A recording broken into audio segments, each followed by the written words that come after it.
একদিন বেলাল মসজিদে নববীতে আজান দিবেন, সাথে সাথে ইহুদিয়া কয়, বেলাল আজান পরে দাও, আগে আমার ঋণ তুমি পরিশোধ করো। বেলাল বলেন, রে ভাই একটু সুযোগ দাও। কই কোনো সুযোগ নাই, আজ রাতেই সুযোগ আছে, তাড়াতাড়ি করে তুমি আমার ঋণ পরিশোধ করো।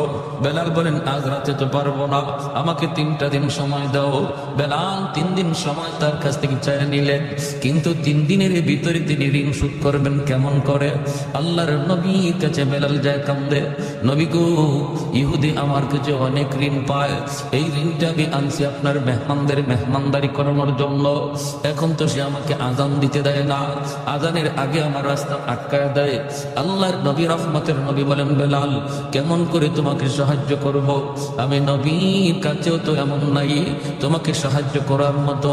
বেলাল তখন বলেন, নবী গো, তাহলে অনুমতি দেন, অনুমতি দেন, আমি মদিনার বাহিরে কোথাও চলে যাব, যাইয়া আমি কাজ করব, দিন মজুরির কাজ করব, যা পাই তাই কাজ করব, কাজকর্ম কইরা আমি তার ঋণটা পরিশোধ করার চেষ্টা করব। আল্লাহর নবী, মায়ার নবী, দয়ার নবী, তিনি অনুমতি দিয়ে দিলেন। বেলাল রাতের বেলা তিনি কাপড় চোপড় গোছাইতেছেন, ফজরের পরেই বেলাল চলে যাবেন অন্য কোথাও, মদিনার বাহিরে তিনি কাজকর্ম করতে যাবেন। এইদিকে আমার মায়ার নবীর চোখেও ঘুম নাই।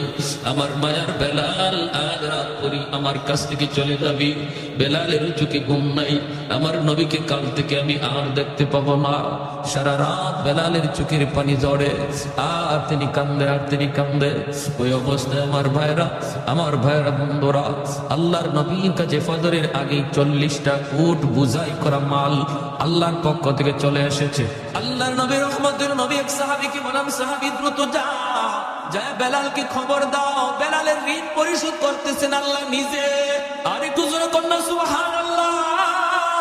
ফজরের আগে সাহাবী যায় বেলালের ঘরে আওয়াজ দিলেন, বেলাল তোমার ঋণ পরিশোধ করার জিম্মাদারি আল্লাহ নিজে নিয়ে নিছে।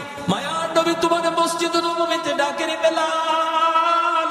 বেলাল মসজিদে নববীতে দৌড়ে আইসে দেখেন 40টা উট বুঝাই করা মাল। মায়ার নবী, দয়ার নবী বলেন, বেলাল মদিনা থেকে তোমার চলে যাওয়াটা আমার আল্লাহ পছন্দ করে নাই, আমি নবীও মেনে নিতে পারি নাই।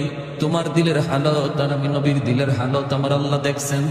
আল্লাহ পাক রব্বুল আলামিন তোমার ঋণের জিম্মাদারি নিয়ে নিছি। যাও, যতগুলি টাকা ওই ইহুদি পাইব, আরো যারা পাইব, ঋণগুলা পরিশোধ করো, বাকি মাল গরিবদের ভিতরে বন্টন করে দাও। এ ভাই, এজন্য বলতেছিলাম, দেখেন আল্লাহ পাক রব্বুল আলামিনের কাছে কত দামি হয়ে গেলেন কালো বেলাল। বংশের কোন মর্যাদাই যার ছিল না, আর বংশীয় মানুষ ছিল আবু জাহেল, মাটির সাথে মিশে গেল।